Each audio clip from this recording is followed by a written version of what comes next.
রেস্তোরাঁয় খেতে, পোশাক কিনতে কিংবা বিমান ভ্রমণে বাড়তি খরচ করতে হবে ভোক্তাদের। এসব পণ্য ও পরিষেবার ওপর কর বাড়ানোর পরিকল্পনা নিয়েছে সরকার।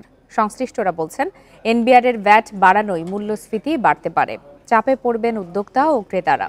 তবে অর্থ উপদেষ্টার দাবি, অত্যাবশ্যকীয় পণ্যে শুল্ক তুলে নেয়ায় জিনিসপত্রের দামে প্রভাব পড়বে না। চড়া নিত্যপণ্যের বাজারে ক্রমে ভারী হচ্ছে খরচের বোঝা। এবার ভালো রেস্তোরাঁয় খেতে, কেনাকাটা কিংবা ঘুরতেও বাড়তি টাকা গুনতে হবে। আন্তর্জাতিক মুদ্রা তহবিলের সুপারিশে রেস্তোরাঁয় ভ্যাট ৫% থেকে ১৫% করার পরিকল্পনা নিয়েছে এনবিআর। নন এসি হোটেলের ভ্যাট ৭.৫% থেকে বাড়িয়ে দ্বিগুণ করা হচ্ছে।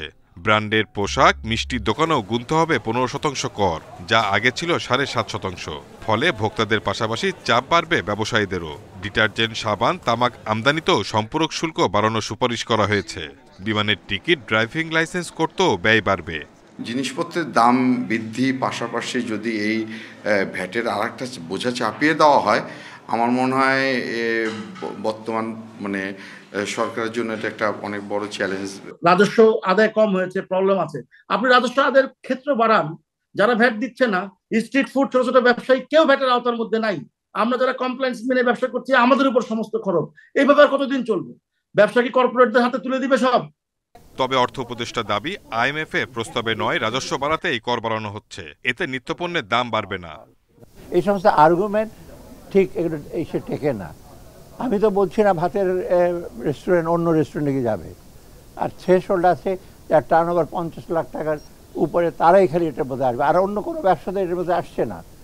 অর্থনীতিবিদেরা বলছেন, সরকার কর বাড়ালেও রাজস্ব আদায় প্রক্রিয়া স্বচ্ছ হতে হবে। উচ্চ মূল্যস্ফীতির এ সময়ে সাধারণ মানুষ যাতে বেশি ক্ষতিগ্রস্ত না হয় সেদিকেও নজর দিতে হবে। সব রেস্টুরেন্টে কিন্তু ইলেকট্রনিক ফিসক্যাল ডিভাইস নাই। যদি ইলেকট্রনিক ফিসক্যাল ডিভাইস থাকে, অটোমেশনের আওতায় যদি না আনে, তাহলে এইটা সরকারের একচেকারে এই টাকাগুলো পৌঁছবে কিনা সেটা নিয়ে অনেক সময় কিন্তু প্রশ্ন থাকে, যে জনগণ ভ্যাট দিচ্ছে কিন্তু সেই ভ্যাটটা সরকারি কোষাগারে যাচ্ছে কিনা, সেটাও কিন্তু প্যারালালি কাজ করতে হবে। আগামী কয়েকদিনের মধ্যে ৪৩ ধরনের পণ্য ও সেবায় ১৫% ভ্যাট আরোপের প্রজ্ঞাপন জারি হবে বলে জানিয়েছে NBR. Shahida Ahmed, independent news, Dhaka. দেশজুড়ে শেখ মুজিবুর রহমানের মুরাল ও ভাস্কর্য তৈরি করে সরকারি টাকা অপচয়ের অভিযোগ অনুসন্ধান শুরু করেছে দুর্নীতি দমন কমিশন দুদক।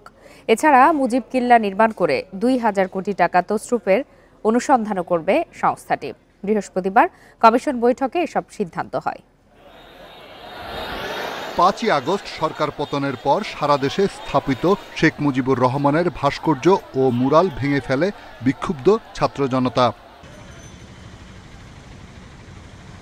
জন্ম শতবার্ষিকী উপলক্ষে শেখ মুজিবুর রহমানের ১,২০১টি ভাস্কর্য ও মুরাল স্থাপন করে আওয়ামী লীগ সরকার।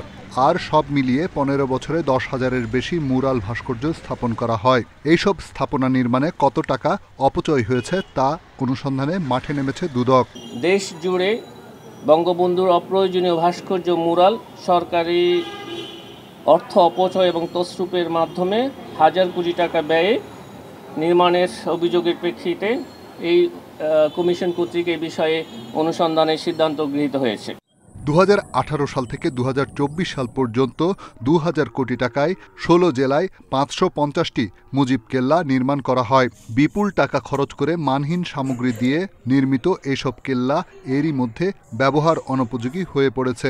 মুজিব কিল্লা নির্মাণ সংস্কার উন্নয়ন প্রকল্প পরিচালক, সংশ্লিষ্ট ঠিকাদার অন্যান্যের বিরুদ্ধে হাজার হাজার কোটি টাকা তছরুপ, অতিরিক্ত বিল দেয়া সহ বিভিন্ন অনিয়মের বিষয়ে অনুসন্ধানের সিদ্ধান্ত গৃহীত হয়েছে।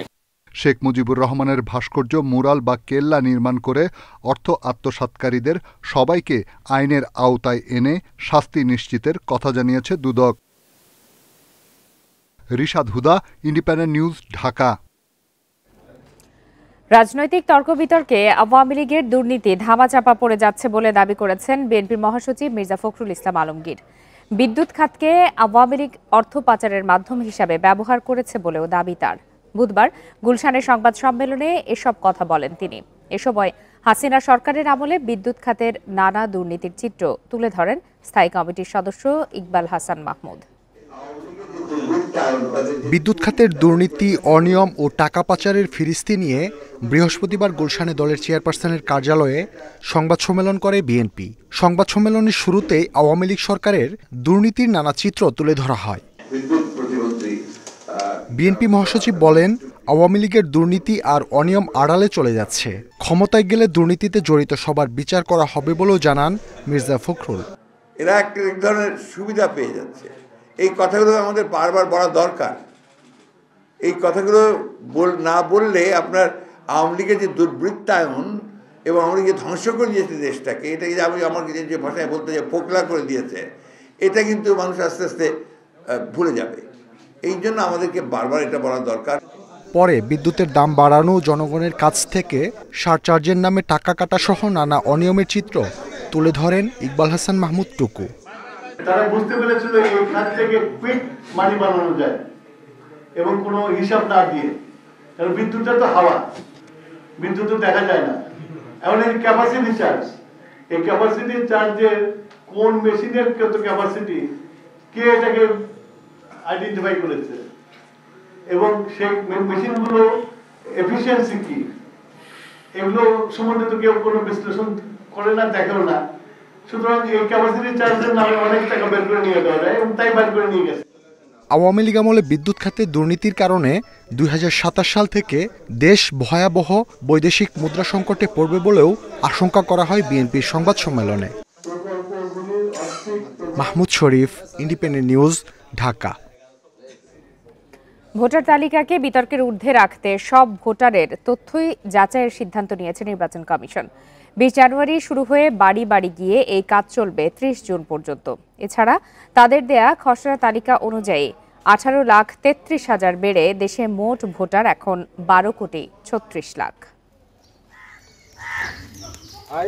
সংসদ নির্বাচনের আগে সবচেয়ে বড় কাজ সঠিক ভোটার তালিকা তৈরি। হাবিবুল আউয়াল কমিশনের দেয়া সর্বশেষ তালিকায় ভোটার ছিল 12,18,00,000। বৃহস্পতিবার দেয়া খসড়া অনুযায়ী ভোটার বেড়েছে 18,33,352 জন। এতে দেশে মোট ভোটার এখন 12,36,83,512। খসড়া তালিকায় পুরুষ ভোটার 6,33,30,103 জন এবং নারী ভোটার 6,03,52,414 জন। আর প্রবাসী থেকে নিবন্ধিতের সংখ্যা 13,151। এছাড়া 2 মার্চ চূড়ান্ত ভোটার তালিকা প্রকাশের কথাও জানিয়েছে ইসি। আমাদের ভোটার সংখ্যা 12,36,83,512। এই বছরে আমাদের ভোটার সংখ্যা বৃদ্ধির পরিমাণ 18,33,352। ভোটার সংখ্যা বেড়েছে 1.5% আনুমানিক। আগের করা তালিকা নিয়ে বিতর্ক থাকার প্রশ্নে কমিশনার সানোয়াল্লাহ জানান, সেই সমস্যা সুরাহা করতে যাচাই করা হবে সব ভোটারের তথ্য। খসড়া প্রকাশ করছি মানে একজনের তথ্য আমরা লুকাচ্ছি না, সবার তথ্য প্রকাশ্যে আছে। সো প্রত্যেকেই কিন্তু আন্ডার স্ক্রুটিনি, ইন্ডিভিজুয়াল ভোটার দ্বারা এবং এলাকার মানুষ দ্বারা। পাশাপাশি আমরা যখন বাড়ি বাড়ি যাব, আমরা প্রত্যেকটা যাচাই করে দেখব। আর বাড়ি বাড়ি গিয়ে তথ্য যাচাই 20 জানুয়ারি শুরু হয়ে চলবে 30 জুন পর্যন্ত। প্রয়োজনীয় নির্বাচনের আগে ভোটার তালিকা নিয়ে অধ্যাদেশ জারি হবে বলেও জানান তিনি। যদি দেখি যে একটা উল্লেখযোগ্য সংখ্যক ভোটার বয়প্রাপ্ত হয়ে গেছেন ভোটের আগে, তাহলে প্রয়োজনে অর্ডিন্যান্স জারি করে তাদেরকে ভোটার তালিকায় সন্নিবেশ করা যায় কিনা, এই সম্ভাবনাটা আমরা যাচাই করে দেখব। খসড়া এই তালিকা নিয়ে দাবি আপত্তি গ্রহণের শেষ দিন 17 জানুয়ারি, যার নিষ্পত্তি হবে 30 জানুয়ারির মধ্যে। এই কমিশন দায়িত্ব গ্রহণের পরে মাহমুদুল হাসান, ইন্ডিপেন্ডেন্ট নিউজ, ঢাকা। শুধু নিজের স্বার্থে নয়, জনগণের সেবায় ব্যবসা করা উচিত বলে জানিয়েছেন প্রধান উপদেষ্টা প্রফেসর মোহাম্মদ ইউনূস। জাতীয় সমাজসেবা দিবস উপলক্ষে জাতীয় সংসদ ভবনের দক্ষিণ প্লাজায় আয়োজিত ওয়াকাথন অনুষ্ঠানে যোগ দিয়ে এ আহ্বান জানান তিনি। পরে প্রধান উপদেষ্টা মানুষের জন্য নিঃস্বার্থভাবে কাজ করার জন্য সবাইকে আহ্বান জানান। বলেন, ব্যক্তি পর্যায়ের শক্তি সরকারের তুলনায় অনেক বেশি, শুধু সরকারের ওপর সবকিছু চাপিয়ে দেয়া থেকে সরে আসতে হবে। জানান, সামাজিক সামষ্টিক দুঃখ দুর্দশা থেকে বের হয়ে দেশকে এগিয়ে নিতে অগ্রণী ভূমিকা রাখছে তরুণরা। একটা কিছু চিন্তা করে দেখেন পরস্বার্থে ব্যবসা হয় কিনা, এটা কিন্তু নাই আমাদের প্রচলিত চিন্তার মধ্যে, আমাদের কাছে নাই। আমরা সেই কথাটাও মনে করিয়ে দিতে চাচ্ছি, নিঃস্বার্থে যেরকম ব্যবসা করা যায়, পরের স্বার্থেও ব্যবসা করা যায়।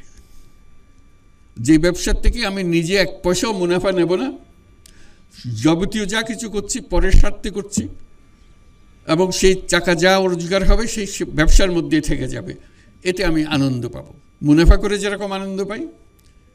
ঘন কুয়াশা ও দিনের তাপমাত্রা কমে যাওয়ায় বেড়েছে শীতের তীব্রতা। উত্তর পশ্চিম থেকে আসা কুয়াশা ছেয়ে আছে রাজধানী সহ উত্তর ও মধ্যাঞ্চলে। আবহাওয়া অধিদপ্তরের পূর্বাভাস, এমন পরিস্থিতি থাকতে পারে আরও কয়েকদিন। তবে এ মাসে মাঝারি থেকে তীব্র একাধিক শৈত্যপ্রবাহ বয়ে যেতে পারে সারা দেশে। রাজধানীতে সকাল গড়িয়ে দুপুর হলেও সূর্যের দেখা মিলছে না, বইছে উত্তরের হিম বাতাস। বৃহস্পতিবার সকাল থেকে দেখা গেছে কুয়াশার দাপট। ভর দুপুরে তাপমাত্রার পারদ উঠানামা করছে 14 ডিগ্রি সেলসিয়াসের মধ্যে। এতে বিপাকে পড়েছে নিম্ন আয়ের কর্মজীবীরা। তাই শীতের প্রকোপ থেকে বাঁচতে আগুন জ্বালিয়ে উষ্ণ হবার আয়োজন নগরবাসীর। ঢাকার শীতের তীব্রতা দেখে মনে হচ্ছে যে হয়তো ঢাকার পার্শ্ববর্তী বিভাগের থেকে ঢাকার মধ্যে বেশি শীতটা আছে এখন। প্রথমে তো বোঝা যায় নাই, কালকে থেকে যে মোটা সোয়েটার পরা লাগতেছে, এর এক পর্যন্ত তো মোটামুটি হালকা পাতলা আরামই ছিলাম। রিক্সা চালাতে সমস্যা, ঠান্ডার সমস্যা হইতেছে, হ্যাঁ, এই জন্য মাথা মুখে ঢেকে আসছি। আবহাওয়া অধিদপ্তর বলছে শীত মৌসুমের শুরুতে ডিসেম্বরে তাপমাত্রা খুব একটা কমেনি, ছিল না ঘন কুয়াশাও। গত মাসের 3টি লঘুচাপের প্রভাবে এমন হয়েছে। তারা বলছে বছরের সবচেয়ে শীতল মাস জানুয়ারি, তাই এই সময় কুয়াশার চাদরে ছেয়ে গেছে রংপুর, সিলেট, রাজশাহী, ঢাকা, ময়মনসিংহ, নোয়াখালী পর্যন্ত, যা আরও কয়েকদিন স্থায়ী হতে পারে। তবে এই মাসে 2-3টি শৈত্যপ্রবাহ দেখা দিতে পারে। ফগি কন্ডিশন, তারপরে আমরা হিউজ ডাস্ট পার্টিকেল আছে, এই কারণে আমরা সানশাইন আরও কম থাকবে। অটোমেটিক্যালি এই বছরও জানুয়ারিতে দিনের তাপমাত্রা অনেক কম থাকার সম্ভাবনা রয়েছে। 6-7 তারিখে পরে প্রথমে মৃদু থেকে মাঝারি কোল্ড ওয়েভ আসবে, তারপরের স্পেলে আবার একটু তাপমাত্রা বাড়বে। সেকেন্ড উইক বা থার্ড উইকে যায় অনেক জায়গায় তাপমাত্রা মৃদু থেকে মাঝারি, এমনকি কিছু কিছু জায়গায় তীব্র কোল্ড ওয়েভ আসার সম্ভাবনা রয়েছে। আবহাওয়া অধিদপ্তরের দীর্ঘমেয়াদী পূর্বাভাস বলছে 15 জানুয়ারির পর দক্ষিণ বঙ্গোপসাগরে 2টি লঘুচাপ সৃষ্টি হতে পারে, যার একটি রূপ নিতে পারে নিম্নচাপে। Shahriar Anirban, independent news, Dhaka. নানা সংকটের মধ্যেও দেশের রপ্তানি খাত ইতিবাচক অবস্থানে। গত 3 মাসে $400 কোটি বেশি মূল্যের পণ্য রপ্তানি হওয়ায় সামগ্রিক প্রবৃদ্ধি বেড়েছে। এতে চলতি 2024-25 অর্থ বছরের প্রথমার্ধে পণ্য রপ্তানিতে প্রবৃদ্ধি 12.5%। জাতীয় রাজস্ব বোর্ড এনবিআর থেকে এসব তথ্য পাওয়া গেছে। এই হিসাবে ইপিজেড এর প্রচ্ছন্ন ও নমুনা রপ্তানির তথ্যেও যুক্ত আছে। চলতি অর্থবছরের প্রথম 6 মাসে $2,462 কোটি পণ্য রপ্তানি হয়েছে, যা আগের অর্থ বছরের একই সময়ের চেয়ে 12.52% বেশি। ব্যবসায়ীরা বলছেন বিশ্বজুড়ে ভূ রাজনৈতিক এবং মুদ্রাস্ফীতির ধাক্কা কাটিয়ে আবারও তৈরি পোশাকের ব্যবসা ফিরতে শুরু করেছে। আর এই ছিল আজকের সংবাদ সন্ধ্যায়। ইন্ডিপেন্ডেন্ট টেলিভিশনের সব খবরের আরও বিস্তারিত জানতে চোখ রাখুন ফেসবুক, ইউটিউব আর এক্সে। ধন্যবাদ সবাইকে।